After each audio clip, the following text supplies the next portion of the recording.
Welcome to the Kawartha Small Business Podcast, where we believe the Kawarthas can be the most thriving region in Canada for small business.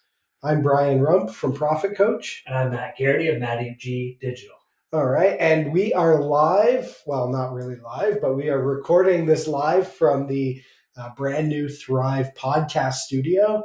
And we are also celebrating our very first guest in the house. We have Louis Segura from Fresh Fuel, also an artist from Los Poetas, Close Kicks collaborations, and some other things he's going to talk to us about. And the hero that brought tacos to Lindsay for us. So what did I miss from that intro? What else? Northward Coffee Co. I think you covered it. Yeah, This is Bliss. This is Bliss. I forgot about Northward as he was rhyming all these off, and then I was like, "Oh, you gotta say the ice cream." So I think originally when we wanted to do this interview, I think we wrote it down that it was like an intro to summer type of series in a way. And also, like, I really wanted you to be the first one in this studio, which is awesome and an honor, but the studio is not completely done yet, so this is very weird. But yeah, they don't know. But I just think it's cool, like, the whole idea of being summer and, like, is there a more summery person than Louis, if you think about it, with tacos and Fresh Fuel with the salads and the vegetables and the fruit, and you've got the ice cream and you've got the music. You've got everything going on. You are Mr. Summer of the Kawarthas. And I think there's definitely no one who hates winter more than I do. So, I'm definitely the summer guy. I live for this weather, like, and the energy and atmosphere that it brings. Like, it's it is a time for me personally. I mean, like I said, I'm not a winter guy, so I don't do many winter activities. So I look forward to this, grilling, hanging out. We have 4 kids, so enjoying time with them, playing, and then the business too. It's like we have cottagers, everybody's out, everybody's happy because it's sunny out. So definitely. It must be a neat business, just on the theme of happiness. Like, people are probably pretty happy to see you. I know I am. Like, in the mornings, I come get some coffee, and every now and then, treat myself to something else. But it's like a place you go. It's like a happy spot. Yeah, I mean, it's I think a lot of it is just like the atmosphere that Leanna and I, my wife, that we built in the business. Like, everyone we work with, that's one thing that we said from the start. Like, it's work, but we want to enjoy it. And so the people that we've hired and the family, the work family that we have, is just that, is our family, and we enjoy being together. We laugh, we cry, we share everything, and it's an awesome environment. I think, like, anyone who walks through the door, to us, it's like we're so grateful for anyone who walks through our door. So we always welcome everybody with that smile, and just hope that you catch the vibe of the place. Yeah. It's funny you say that, though, because people, when they call me about marketing, they're pissed. Like, they're not happy. No one has ever, like, hey, my marketing's going great, business is going really well. Right. Yeah. I want you to make it better. Yeah. It's usually like, things are not going well. I really need help. I guess yours, like, you are solving problems. People are hungry. People need to solve problems. And part of it is they want to feel happy. Like, when we dive into problems, there's internal problems in how people feel. And that's why we make decisions. So, like, nobody has I don't have ice cream problem, but it might have it's a fun thing, right? Like, for sure, it makes you happy, or it helps you enjoy the weather with your family together. Well, it's a treat, right? It's a coffee. It's a moment. It's a what's the word? I find it like that.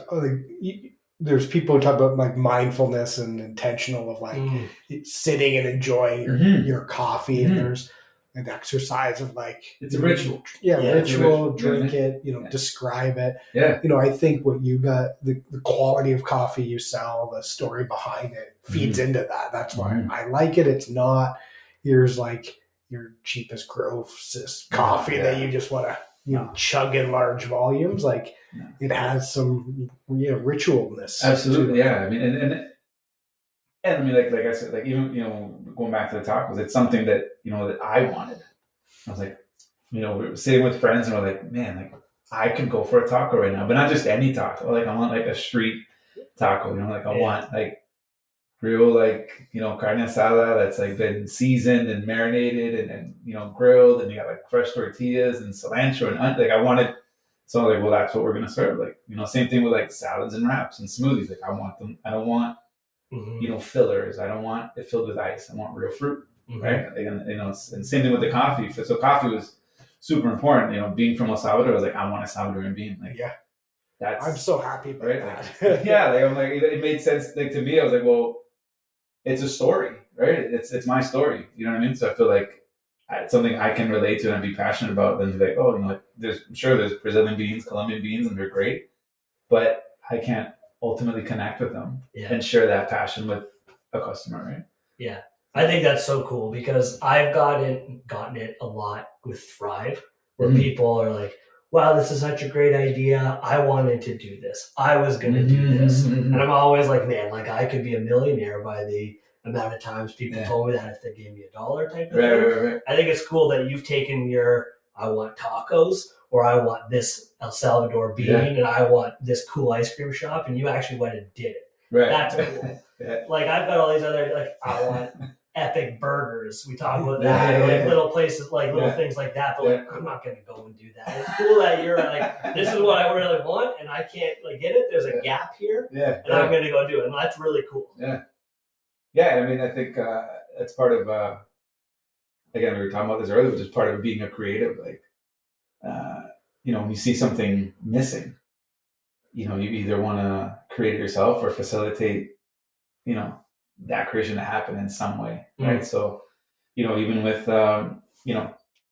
with the music stuff, working with Close Kicks and knowing that, we're grown men, family men who still have passion to create music, but it's like, okay, there's got to be more like-minded people in the community who are also artists, who also create. So, okay, let's create a house concert series where we can invite people to come and share that and invite other local artists to, you know what I mean? And create that community. Like, we don't have it. Well, let's build it. And I may not be the one who benefits from it in the end, but like kids coming up being artists, at least they'll have that.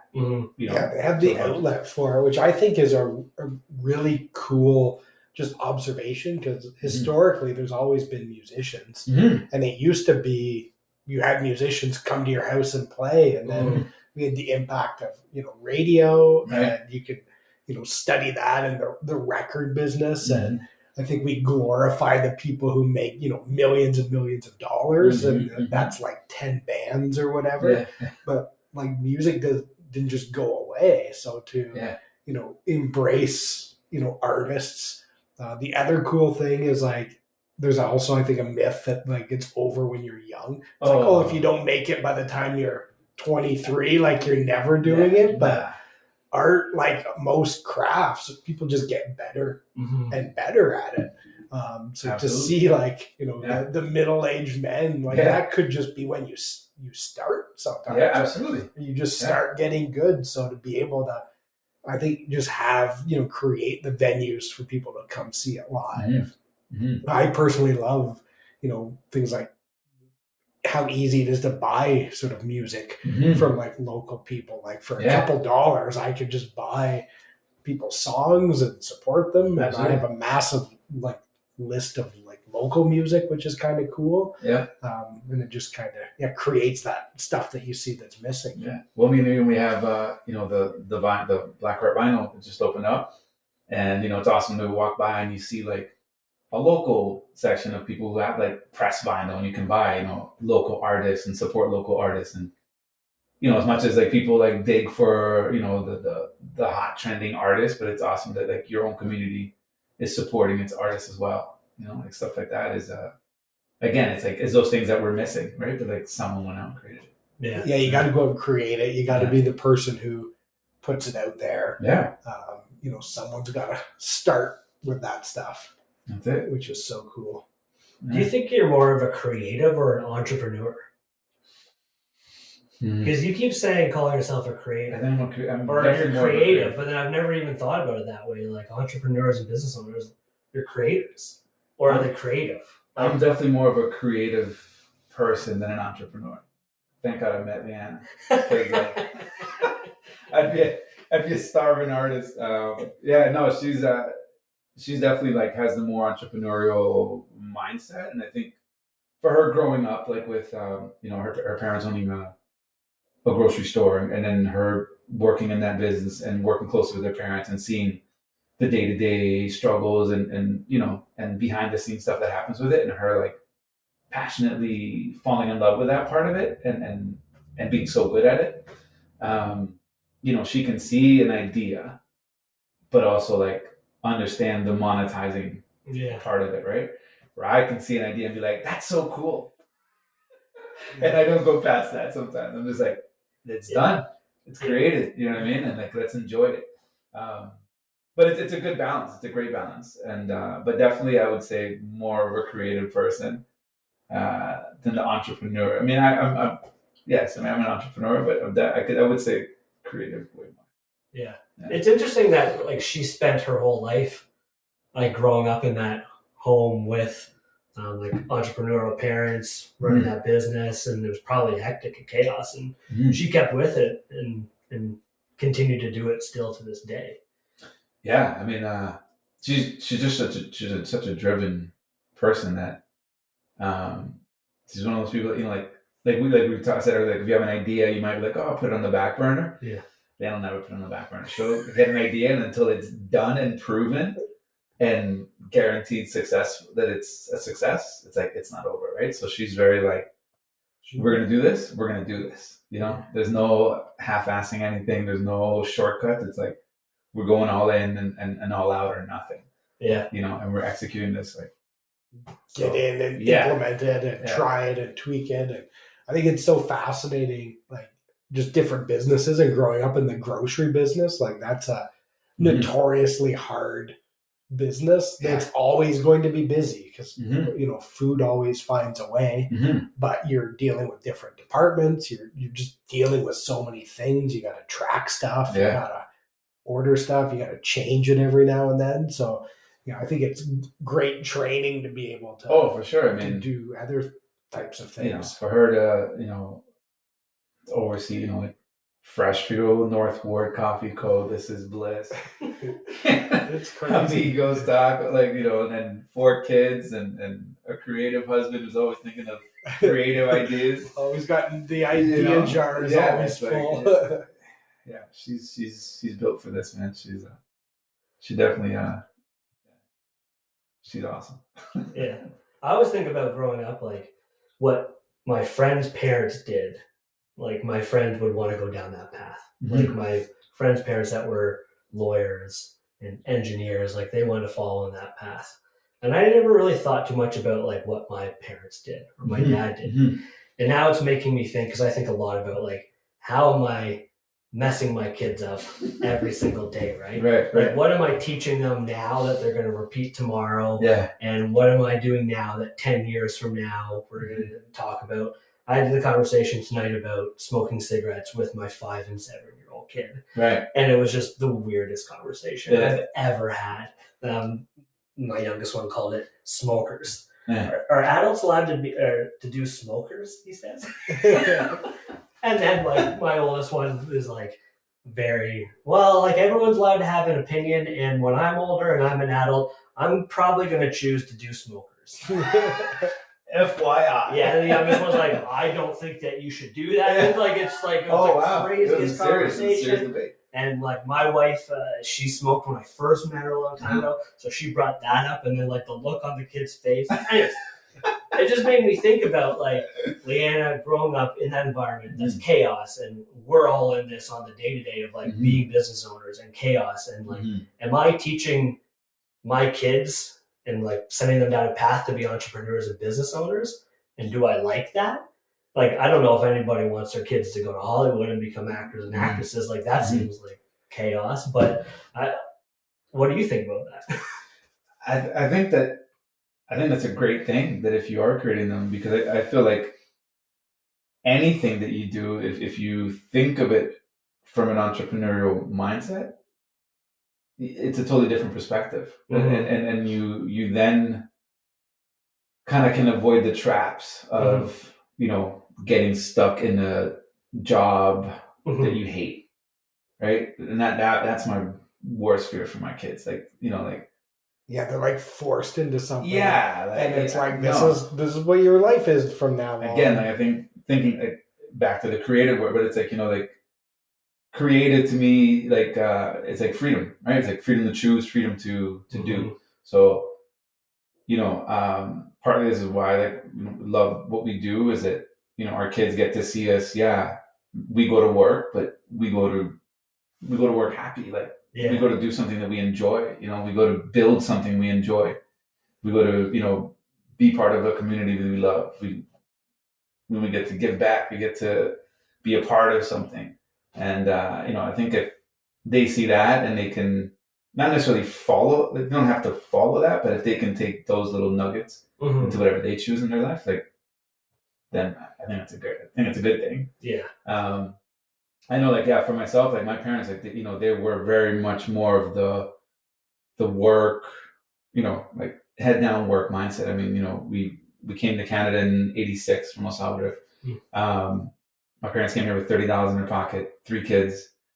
So as soon as they got to work, it was like, we got to make money back to pay off getting here and then trying to get us on our feet and So their whole mindset was work. And then me being a creative who was just like, I want to make music. Oh, I love hip hop. They're looking at me like, what? Right? And then my brother is, he's definitely more like school book lane, where I was just kind of like, I want to hang out and make music. I want to hang out and create. I want to draw. I want to paint. I want to, and those things from their perspective weren't necessarily like careers or, right? They didn't look at it as like, well, how are you going to make a living? Right? Where I was like, I'll be happy. And ultimately that's what I want for my kids. It's just like, I want them to be happy. I would hate for them to choose a career because they feel they have to, or they have to follow a path and then end up stuck. I think it's just a great way to influence kids to be happy, find what you like to do. Sometimes there's, realities of, you got to feed yourself. And there's a lot of creatives who maybe have that boring job they hate, but they only do it because as soon as the clock ends, they're off to their fun stuff, or it funds their dream for a while. So they do that for a bit and they find a way to like it, but they still have a happy life. Yeah, no, and then, I mean, even Leanna's younger brother, my brother-in-law, he incredible musician, guitarist, started a band, did the band thing, and then from there, got into engineering, right? And then from that, pivoted over to doing sound design and sound for film. And again, having his dad as an entrepreneur, his parents, that entrepreneurial upbringing, he was able to take that passion and turn it into a business. And, he's one of the top, sound engineers for film right now in Canada, and it's wow. That's amazing to me. That's he found something that he loves and enjoys, but made it a job. You know what I mean? Turn it into a form of a thing that I can live off what I enjoy. Right, and that's what I mean. It's if you can find something if you're going to go to Hollywood, if you're going to be a painter, if you're going to be a dancer, but if you can find the passion and have the discipline to turn it into, a job, amazing. Yeah, I think growing up, we were always pushed into certain things too, right? Mm-hmm. And coming from my background too, and probably yours as well, you're going to go to school, and then you're going to go do this, or you're going to go to university, you're going to go to college. Mm-hmm. Those weren't fits for me. I ended up going to college because I wasn't going to university. Yeah. I wasn't getting the grades. I made the decision the year going into grade 12, and I'm like, why am I busting my hump getting 60s? What am I going to go to university for? I had no idea. So I went to college and all that and got business administration. Yeah. And someone just messaged me today. It was like, congratulations on all your businesses. Like George Brown must have like really helped you out like 15 years ago. And I'm like, thanks. I don't think the second part's true, but it's just interesting that like we're forced to go down like certain paths, and then you get onto these different paths where now you're realizing that we always want to do something that makes us happy, but few people will actually do it. Yeah. And it's sorry, I was thinking about that. You just said that the schooling part, like you know, like you can have all the education and tools, but if you don't have the drive, right, like that, the passion, you know, you can have the passion and not the tools and still make it work. Oh yeah, right. Yeah. But you can have all the tools, but without the passion, you're sitting there fumbling, right? Yeah. So that's always interesting to me, you know, like the same thing. Like I didn't, you know, college came around and I was like, I just moved to the city and I moved to Toronto. And I was like, you know, find ways to create music and make music and I want to sing.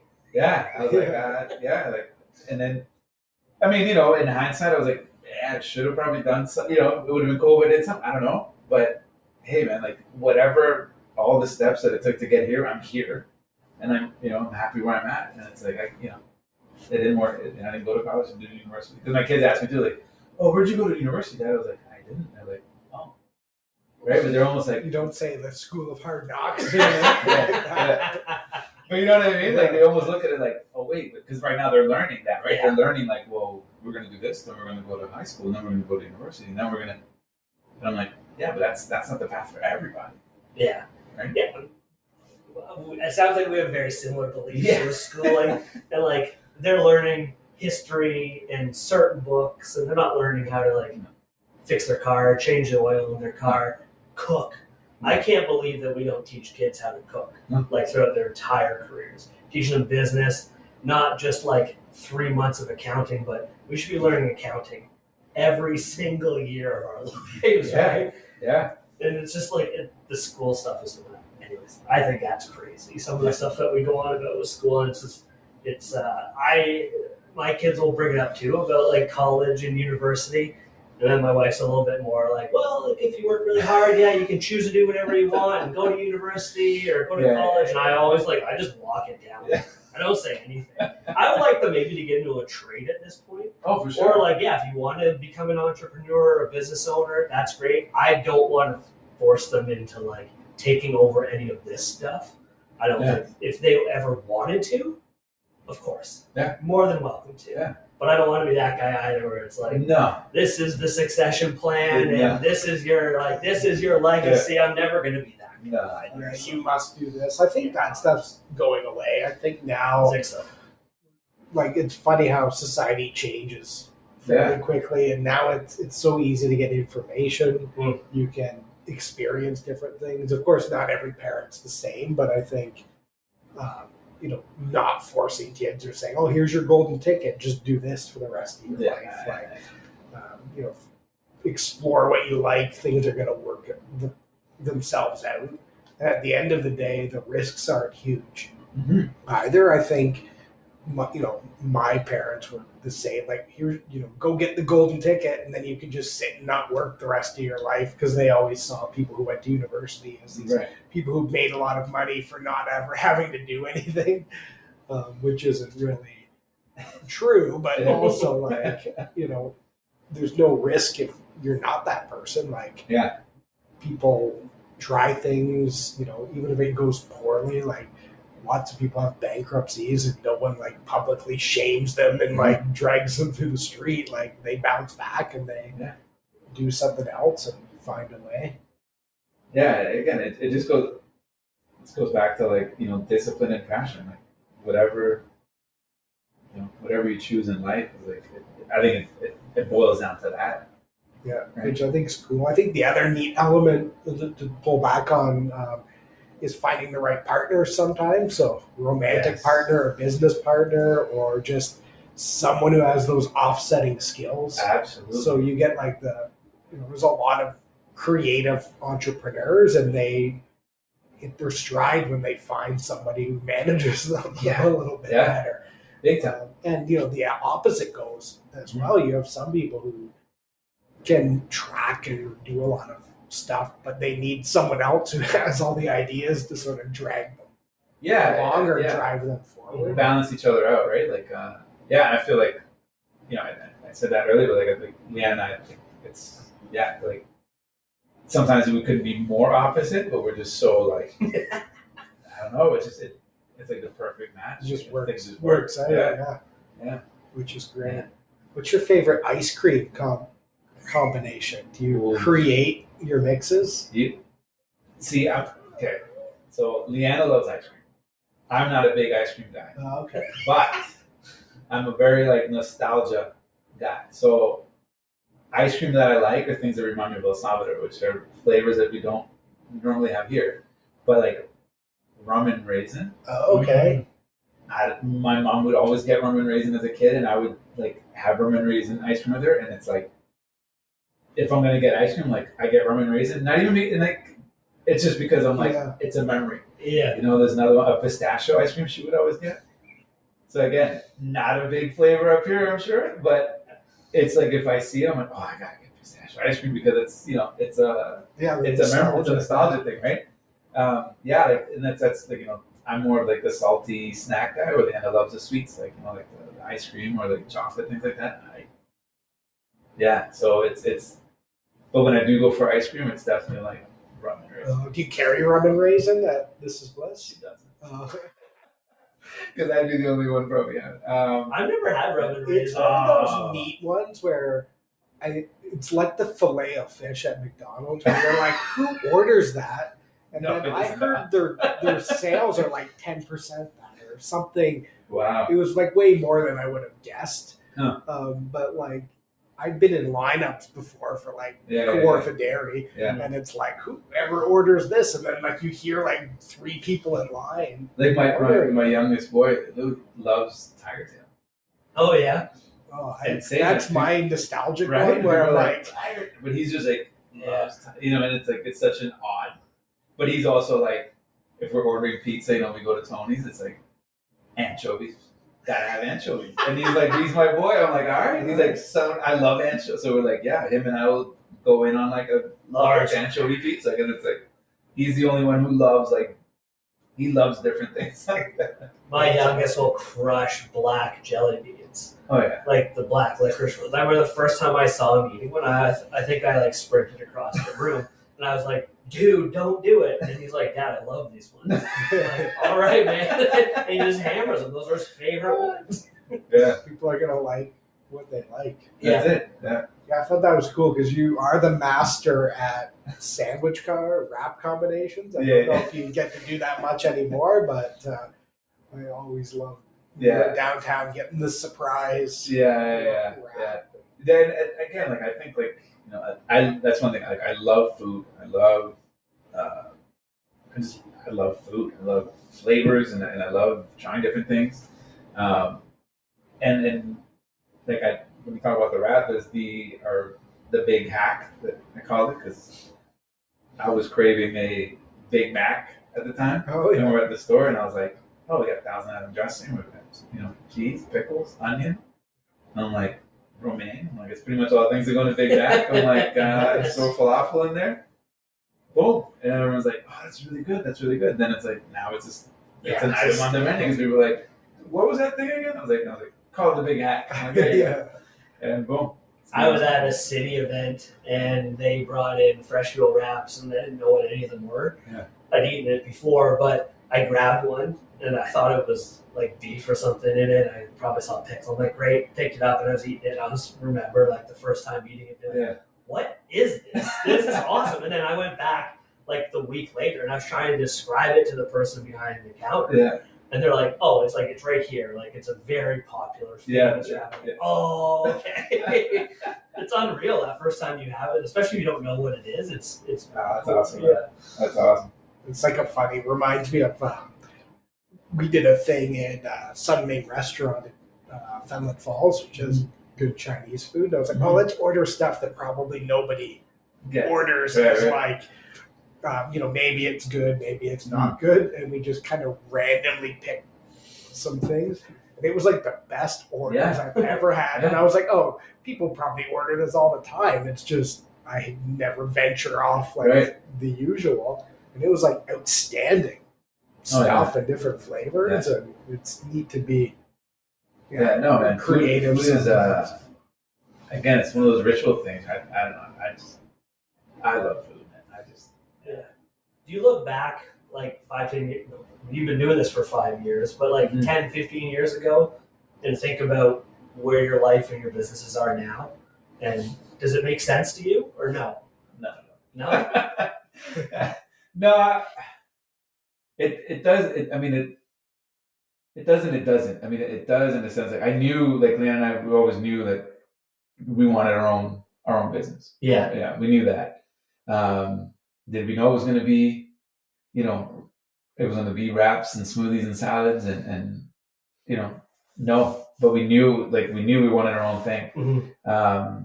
Like we were working with our parents at the grocery store and we knew that they were going to retire soon, and we're like, well, the next logical step would have been like, well, do we take over? Do we want, to run a grocery store? Is that something we want to do? And again, like the idea of like being in control of how far you get in a business or how far you go with your business is what we wanted, right? Like that control aspect of it and that creative control. So I knew that, but that here we are, like a coffee shop, ice cream, tacos, like wraps, salads, and that we're still standing 6 years later. It's like, nah, I didn't see that. You're a food court. Yeah, pretty much. I always say that. We're like court. Yeah. Do you ever like guess at how many different lines you're gonna run out of there someday? Like, okay, we got tacos, coffee, wraps, ice cream. What's next? Right. Build up. Is there a what's next? No, I don't think so. I think we're good for now. From what you described, I don't even know if we were recording at the time, but how the taco idea came up. Were you late one night with some buddies or Leanna who were like, hey, you really feel tacos, it's going to happen again. That's going to happen again. It's going to be something else. You're like, man, I could really go for this right now. Yep. And the creative juices are going to get going. And we're like, yeah, we're doing it. We're opening it. Yeah. It's going to happen. Yeah. I mean, again, like that's how the homemade concert series started, right? It was like, okay, well, we got COVID.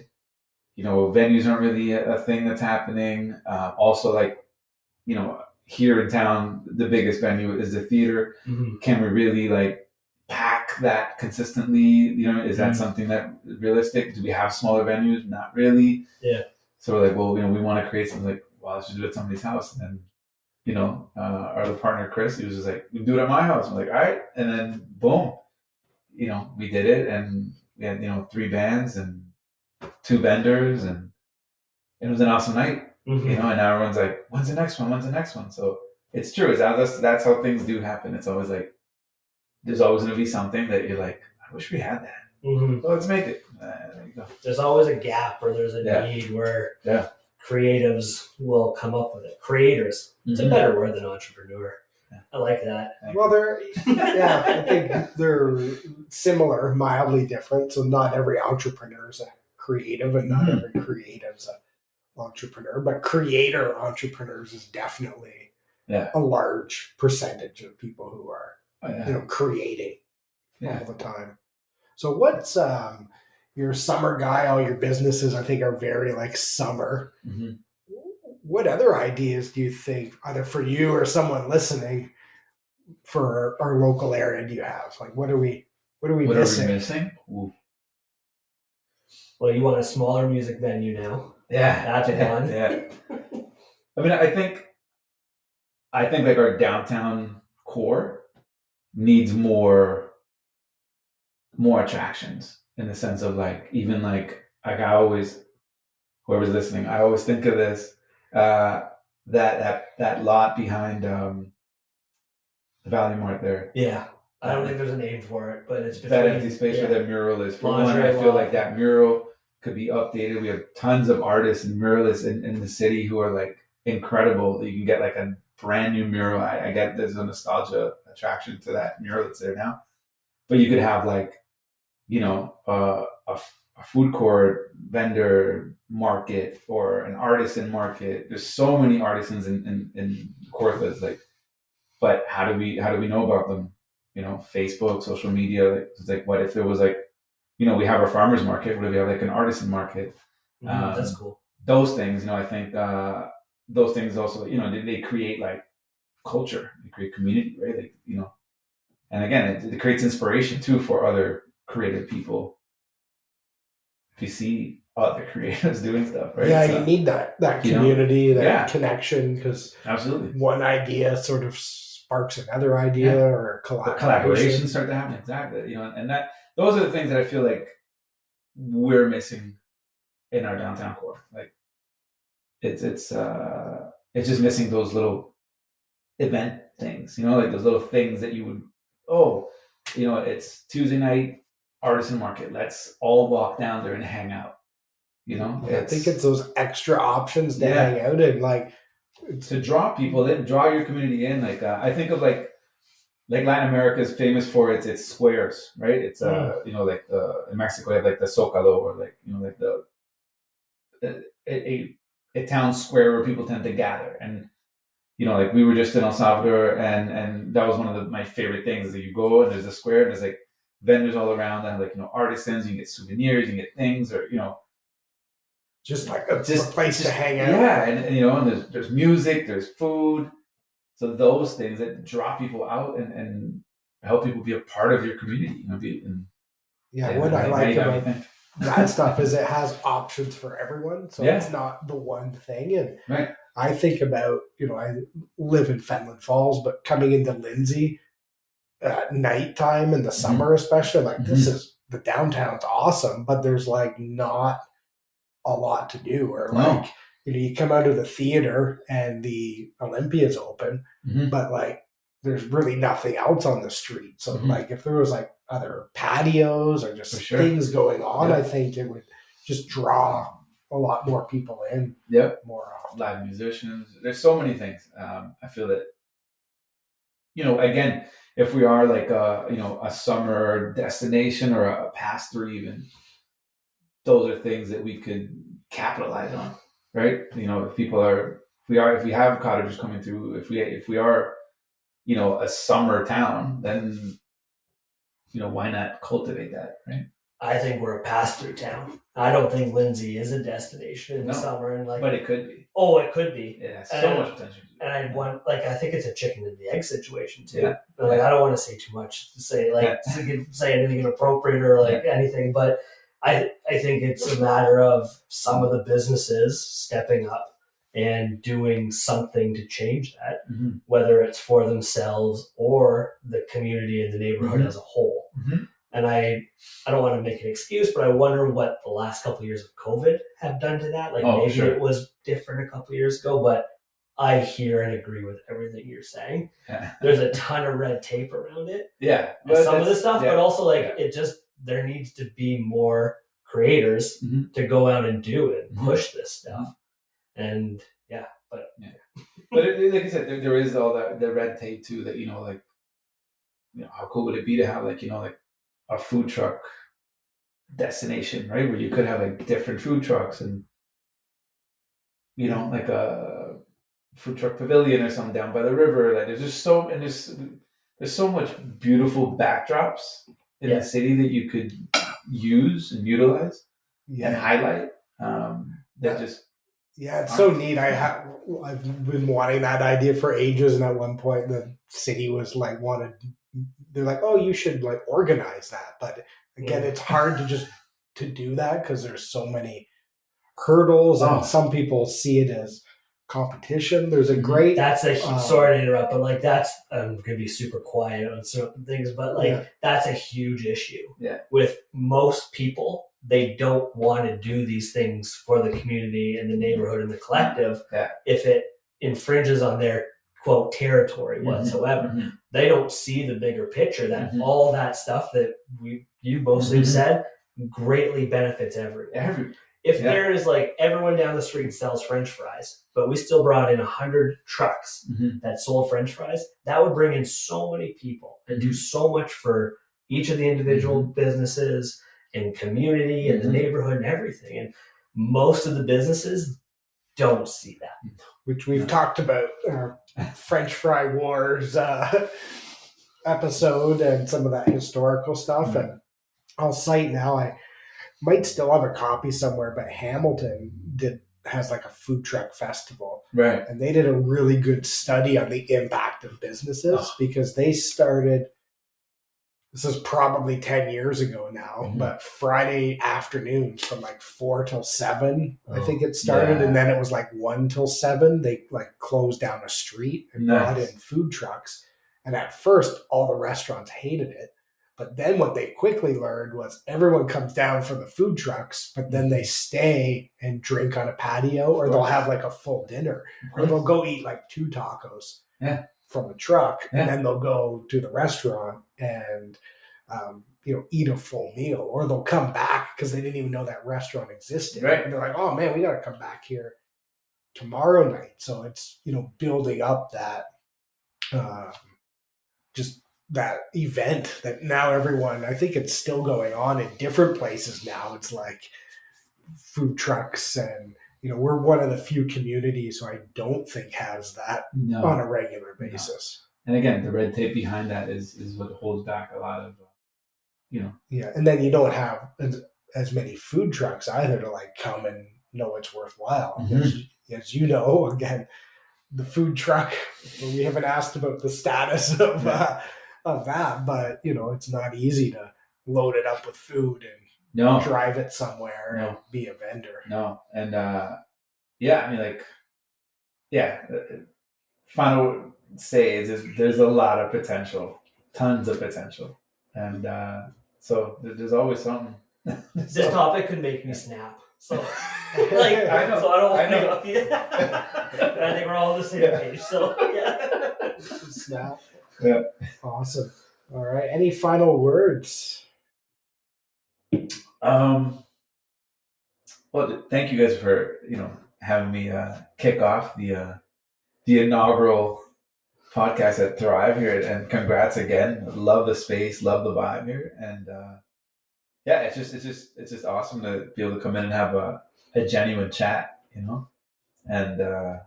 just thanks for having me. Yeah, you're welcome. Thank you for doing this again. Like, it is an honor. Like, I think you're genuinely amazing guy and great dad, husband, business owner, all that kind of stuff. Good friend and everything. Thanks for taking a chance on this interview. Oh, man, we didn't prep you at all. We did not prep, Brian, and we did not prep, which is pretty standard for us. No one can see this, but Brian's got a piece of paper in front of him with a pen where he said, I'm going to write notes just in case they come up in a conversation. Not a single note was written. It's cool that you did this conversation with us, and this is just kind of what we do on the podcast. Awesome. Thank you so much. And we'll wrap it up here. If you're listening and you would like to join us at the inaugural or brand new Thrive podcast studio for a conversation, please reach out. If you have any questions for us, please do that. If you would like to meet Lewis, if you somehow haven't, please check out North Ward, Fresh Fuel, This is Bliss, Amigos Tacos. You can buy some music, which would be new music coming out soon. Awesome. New stuff coming soon. Great stuff. All right. Reach out to us, and we'd love to set up that interview at setitup@kawarthasmallbusinesspodcast.ca.